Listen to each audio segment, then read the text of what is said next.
পিছনে ফ্যানের বাতাস খাচ্ছে আর সামনে বলছে বিদ্যুৎ চাই বিদ্যুৎ চাই।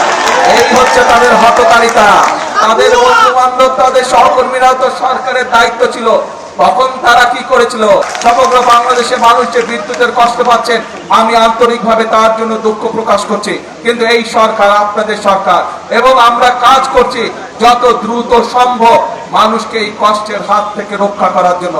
আমরা আশা করছি সবকিছু ঠিকঠাক থাকলে আল্লাহর রহমতে, সবকিছু ঠিকঠাক থাকলে আল্লাহর রহমত থাকলে দ্রুতই আমরা এই অবস্থা থেকে মানুষকে বের করে নিয়ে আসতে পারবো, যাতে করে মানুষ কিছুটা হলেও স্বস্তি লাভ করতে পারে।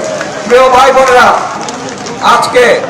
আজকে আমরা দেখছি ফ্যাসিবাদের সময় যেরকম আমরা দেখেছিলাম, যখন আপনাদের এখানকার আরেক প্রার্থী, আপনাদের এই এলাকা থেকে নির্বাচিত আরেক প্রধানমন্ত্রী দেশনেত্রী বেগম খালেদা জিয়া কে আপনারা 91 সালে নির্বাচিত করেছিলেন। উনি যখন 91 সালে দেশ পরিচালনার দায়িত্ব পেয়েছিল, তখন দেশ পরিচালনার দায়িত্ব পাওয়ার পরে আমরা দেখেছি এই ফ্যাসিবাদকে এই দেশের মানুষ এই দেশ থেকে বিতাড়িত করে দিয়েছে। সেই ফ্যাসিবাদ বলেছিল 1 মিনিটের জন্য বিএনপি সরকারকে শান্তিতে থাকতে দেব না, সেই 91 সালে বলেছিল।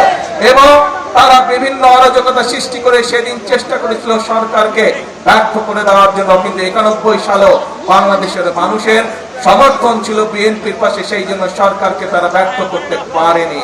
প্রিয় ভাই বোনেরা, একই রকম আওয়াজ ইদানিং আবার আরো কিছু রাজনৈতিক দলের কাছ থেকে শোনা যাচ্ছে, সেই শব্দ পাওয়া যাচ্ছে।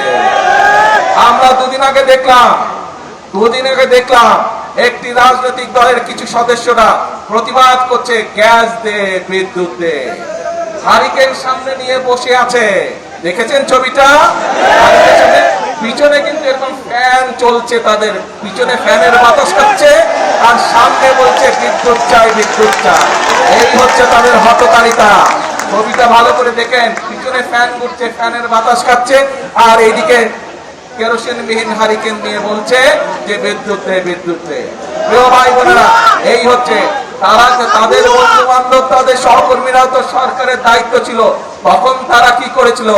এই যে হওয়ার কথা ছিল গ্যাসের জন্য, এই জাহাজের পারমিশন তো তারাই ক্যান্সেল করে দিয়েছিল, তাদেরই সরকার ক্যান্সেল করে দিয়েছিল। এখন আবার আমাদেরকে নতুন করে সবকিছু ভালো করে দেখে শুনে আমাদেরকে নতুন করে করতে হচ্ছে। ইনশাআল্লাহ আমরা আশা করি এই দ্বিতীয় জাহাজটি চলে আসলে গ্যাসের সমস্যার সমাধান অনেকাংশে কমে যাবে। তবে এর জন্য অবশ্যই আমাদেরকে ধৈর্য ধারণ করতে হবে, দেশবাসীকে ধৈর্য ধারণ করতে হবে, কারণ এই জাহাজগুলো বানাতে যথেষ্ট সময় প্রয়োজন হয়, এবং যে কোনো জায়গায় এই জাহাজগুলো বানায় না, পৃথিবীর নির্দিষ্ট কয়েকটি দেশে এই জাহাজগুলো তৈরি করে, অনেক দামি জাহাজ এগুলো।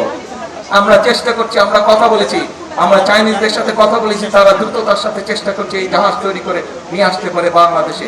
এর মধ্যে আপনি দেখেছেন দ্রুততার সাথে আমি মালয়েশিয়ার প্রধানমন্ত্রী জনাব আনোয়ার ইব্রাহিমের সাথে কথা বলেছিলাম যে সহযোগিতা দেওয়ার জন্য, গ্যাসের সহযোগিতা দেওয়ার জন্য। তারাও চেষ্টা করছে আমাদেরকে সেই সহযোগিতা দেওয়ার জন্য। প্রিয়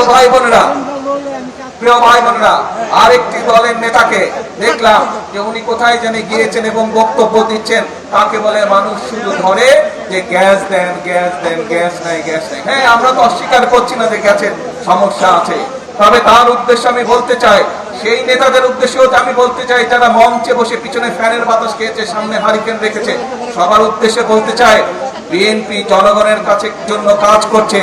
বিএনপির পরিকল্পনা রয়েছে জনগণের জন্য, কিভাবে আমরা জনগণের এই জ্বালানি সমস্যার সমাধান করব।